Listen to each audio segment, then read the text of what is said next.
Car now for me. Near Boat. No, I don't know. Papa, Yentim. Young copy beer. Last week, Monday, yeah, don't say, wow, back or don't cancel the way. Police were inviting. I'm an abba children, no, so I appear of course. Family news about Bontin Casapaye.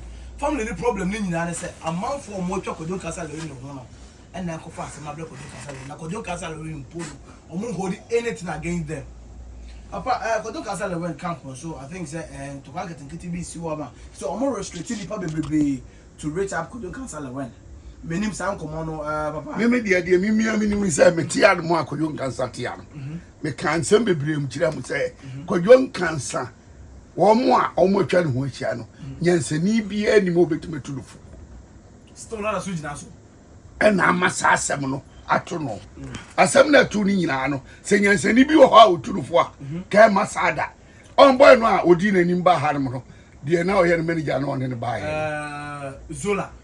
There be Raymond. Also a gentle. And it be a come. Yes. So, bet Obi Cocasa. Yes, opinions and you know, Casa, not yammy. No. A bad record for Kojon cancer. Okay. Into me, Maka. My video, me say, Kojon cancer ye boy Nedia. No one told that. Now, me to so crown. Ntokwano. I started straight away. And I don't know what I want to call. Kojon cancer. And why all day? This way you boy Nedi. When you boy Nedia, only in Yanto. Me need to back the beer, my hands are. Papa. And couldn't make catch on because I ain't now. Say, Kojon cancer your problem one. Affected the whole industry. Kojon cancer problem. Yes, the American say, Kojon cancer in your problem. Affected movie industry in ya. Sana Miss Witty, your problem. Affecting about the same thing. Okay. Obia, or your figure, Bia, before you are bathroom, go to almost you will be 100 there. Obia Bobo Dibiano. What on your problem? Ever high. Okay. It's Yama, Obia, when you answer Colidi Nipano. Not Nipano.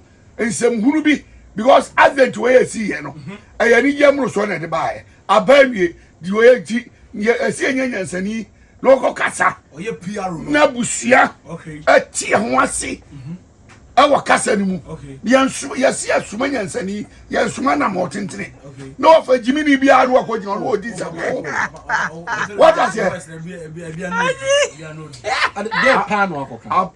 Boy, what you come over by? Boy, this some no dear. So what ya? A yet time. Remember before Crabba.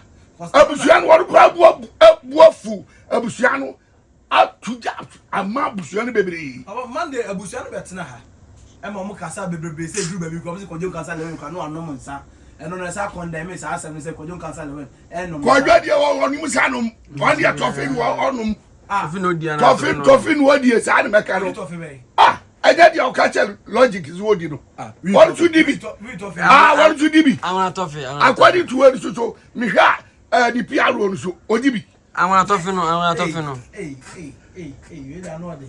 And what I make a no. Jamie. Look at that and no monster. Debbie, on cat or Sunny idea, Debbie. Sadia, and when you be a Sabi or it is a no more almost desire BB so a body idea. Anybody be idea body baby. I know. Well, okay. Oh, Cassana way, and where did you talk fit and what did you fit? Logic. And it's our logic in your man and walking canino. That's one in I won't be there. That's what a week of look at the same book. I'm not talking. The almost a almost on that is a way. Isaac could be tough. Yeah, you know, that won't be that. But yes, my man no pa. In Tibet, but no, yeah, do and you will do toffee. Okay, would you toffee? Or Chairman now, a PR. Another step. Oh, Pamono. Not a Busiano. Ghana, mine, you know, who try to go Ghana near the both will be your chairman and both. Ghana, ni beyond both will be your chairman. Papa, now, Oka, a better officer may ask him. I think the Yanya will be so our commentators. Or more, yes, I documentary the man during that time. No, if I just a shot, Solomon the blessing and say, oh, my that documentary. Oh, the bar platform, so yes, I'm the bar platform. Now, how many minutes? I don't don't know there, but probably maybe after the show. Because says go visa me or you be sabi. Old members in the Obia wouldn't be a minimum whole record. And to me, me will be I can say, we are now call the fear, confess me with fear to see. I will, your friend said, Cofodia for Yassi. Oh, fear, I must say, oh, say them. Ah, oh, to be happy, Papa. The man says, a control your manema or tell me, fear. What I say, my young woman now, you say, echo. No, be back on command when you are. Yes, sir. Who are you now? Oh, they quarrel. As you can't come home, Cassiano. A better what did he? A bit so uncommon did it ever, yes, Nam can't be a calco for bedroom TBB. The welfare of young father said, and paying for a more industry, and says, it's a woman say, I'm money, more welfare, and I'm paying for any yamas. Yeah, I will, you know, say, so welfare, and why you can't watch them, no, and one asok. Sika no eba copyright no enu na ese nko omodo omusa toso na nko obi duru age bi onu na timi gibie eni kwase mrantie na omoto nyum nya sika eni ade ni nyina na Jesus sika no because sika no omkoje no enya sika bi a eye kese sa ebe ye wenti nko de enu ye mpanyifo no wefa a ka beboa omo what I say but omo priye ho obo okra ni sika obenya kra no enuru 500 mbo. What I say?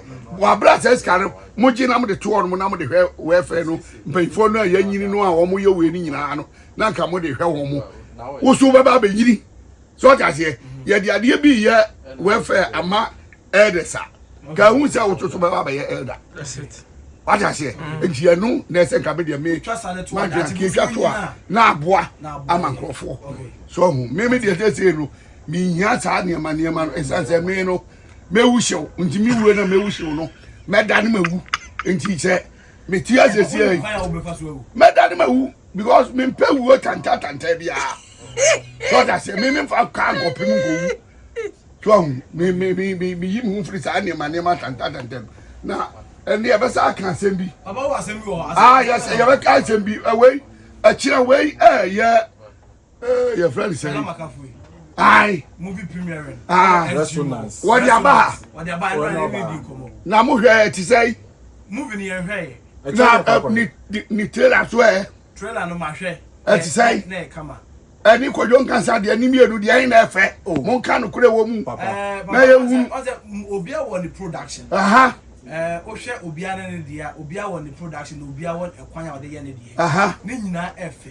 e wo mani so ni nyina ye ofe me de ni nyina anya me fe sama ka te kodwo nkansa de da nya fe pacho wache ma hwe trailer no say me hu trailer movie no hwe ni nyina da bi movie de me nya sa mo hwe o premiere no hwe ma hwe kura me de trailer no na me de hwe ma hwe ni trailer no ma hwe Feladie no hu ni say achi mi burucha Feladie ne yo mi count nine papa ne yo enya jai fela hwe ni ani ro ye no on boys no mu wo mu no enkrafo boys no bumu boss art ni bi di mi bet na bumu boss art ni bi di na mi ntie bumu boss art ni bi di na me hwe Feladie na wo ye ni china no said the city ehun dede obaka ti enye dede mpo what na masie no ya underground work no kama pa what hu we na bet na and I say we promo no wa kasa obo hu say yes ni we e be da kwem pepepe make jenebo stars ni bi enti say eno akoba ko ne sama movement sama movement so wo ya hade me hu Justin Tangs and I think Prince David was saying a lot of people ni pad dos sakro for we nyina wo Ghana ha na ko Nigeria na ko sisa August na de ba na be ka kire se sakro azaba na okay but still so vibrant Papa I mean na me u chesi na be family on for OG me fa ebi no wafa no bet just nipa no so wo system no mu a ye hu te bi a say but say kodon cancer de betu just say of Ghana ni and non kon be play Ramsey Noah a role no and then pa kon disappointing last minute no ye hwan wo bo ni di wa money di wa money di pa ti ni pa kro pa cho ye hwan ye we say Van Vika Van Vika. Also nipa no disappointed. No. Intentional. See, double weekends be on your juma. And I also swamp penny. And I who say Nigerians and foreigners room. Cases can obey Biakan. And then cancer cast obetia. But on no man days are obey Jumani doing as obey delay production. Sometimes then they get a form you know. No one ever count. What I say? Or make your attention. Comedian for me, you know. I will anyway. Me what I say? Ghana has stars say you go. Would you just in here? Yasumbu. Two feel like don't cancel the rent. I need so for Nigerians and the media been fan home. So I had you, but media way no. And I saw in my promo no. I have a fetching. Fella, the year of festival couldn't cancel. No. Me wiache say some ahwe kodwo de no ma hwe poster ma hwe bibia me sisini nipa kro direct e bitini no enye fe fifi gabe say me sisini be fa ene akira Ghana fo nko hwe sisini no no fa nko pe ho na ha o mo fa nko compare sisini no papa say we nye competition no competition enye competition competition e say wakota nkan fo na Ghana versus the Nigeria Kumawudu. Ghana versus Nigeria. Ghana versus Nigeria. Country call Ghana. And Nigeria for betray. And away the what Ghana for Kwana Ide. Ghana versus Nigeria. The first person why is that? Yes, in the F. What you say? What the first person and I'm sure what you say. Peace and love. That's Mr. Bumunyina. Peace and love. And this is our woman in our buy and the boss or Chebi. What can for the say or don't want it your pet to pay that one. I was in Nigeria industry. I'm also invited here in Nigeria. It's a Juma in hand. It's President David was say, oh, woman. On Nigeria, the NBA. What can be? And we come on. Okay. Two Sutana Munina. What baby? I just small boy flower. We say small boy, you know. What a bombshell. I know. All the grand and say, what baby, come and say, what shall I say? Dear woman, say, Sinino. Feladiano. Achime. Umpo, and one not say no. Maybe me start to say, a chain, country one. A country called Ghana. Aye, a year for channel. Papa say we personal. And your personal. Personal. No, I said to credit our mumiaka. Because me who the correlation between as a competition as a papa person by force. A competition because we be a premier. What's our premier there? Ubu fast war. Why are Quincia? Papa. No. And now to premier also to the cardam. Na say nyina omne na baby a omwura na say papa fela dey so premier aka dey near that the only medical ho nsensem back and forth e wo musa we nu ana what the wife for the be kuru dia na na no dia say ne awade no oba ha mubusa no ye musa no ye na ni wo bravo bi obako to bia wo kumase a obi aya na wo ya awade na to nkai wo mubusa awade bia amanfo fa e kire say we ekurase ni because nya no tino ba ya host to be a busa about busa awade no we ekurase ni no kre esan say host to be a no enipa no oba ade a odi ba ye no a business do business don't play what I say okay men call rough road go busa ni fiasem asaba papa ka me tell you me can say o say a man for say wa ubebusa asem no bia no say be we ekurase ni me can say say no but ono support this asem ona papa oba on to be my chair question I yes so I had to go there Rita listened to the song also be good voice Osama Nkwaku you know that artist Oboy Senegal voice Osama Nkwaku voice near matured but you know what rap ni does ko na yi rap ni film na yesi but bro those days no recording studio itself to go in and make a song wasn't so being able to make like 8 tracks and now you have interest in the project I was expecting say we go into some kind of maybe musum now say yanko studio na change they just gave me another task to perform that was where I gave up. I was like no a guy na cram corner no I'm sure any scanning not on hardware not also producing you to miss me copy scanning me scan we are And when you scan us, what's happening? Was it? And come on, when you did it, that means when you scan us, what's happening?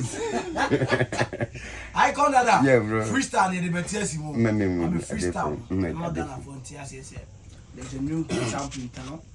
Icon that straight. Oba Abetinase. Straight. See Yanni. What's your say? Mickey. Oh, what did you? Met Tibet and this, but I met my Bubia Busisa. Yeah. Yeah, project need to be a candy, no. This candy beat. Candy beat. Produce a candy beat. Yes, please. Wow, yeah, candy beat. Yes, please. Yes, oh, please. nice one. So we're like, no, this song. So you're recording no Kumase? Yeah, no, me fee over Brekum. Yeah, candy by fee no. Oh, okay. Yeah. Who for candy free Kumase? Yeah, the call. And the project is Siki. Okay. So we now was like, no, this song, King Paluta is on his peak and he's doing great works, and the song is sort of motivational, inspirational kind of vibe, and Palutans, you know, I said the latest trend now, more suitable. Because of trending now, the fan and I said because the current style of music suits that particular song. Nice one. You understand what I mean? Yeah. Because of say it suits that particular song. And basically, menene candy beat, you know. Yeah, family, like it's more like family because Candy na record or most of the projects man or medianti. It's like Sabusia for dear boom. Now, let's go with that. King Paluta, you say. One Jimiska. King Paluta and Juice. I'm say a family vibe, no. Wow. Yeah, he would take you a lot of money. Verse, he just nailed it like that. He just did it. Hey, and yeah, I think that King Paluta is one person. I say a Bonabaso. There are a lot of musicians. I'm about fear. Say, hey, when you King Paluta to say, come back sooner or later. Oh, me catch none or say, oh, you project. Just like that. Just like that.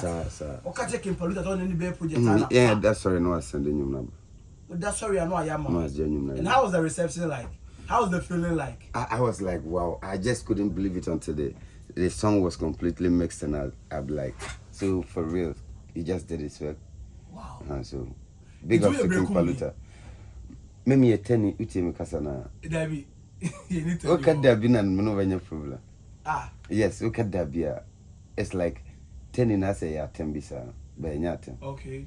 Yeah. Okay. Nyatem. Okay.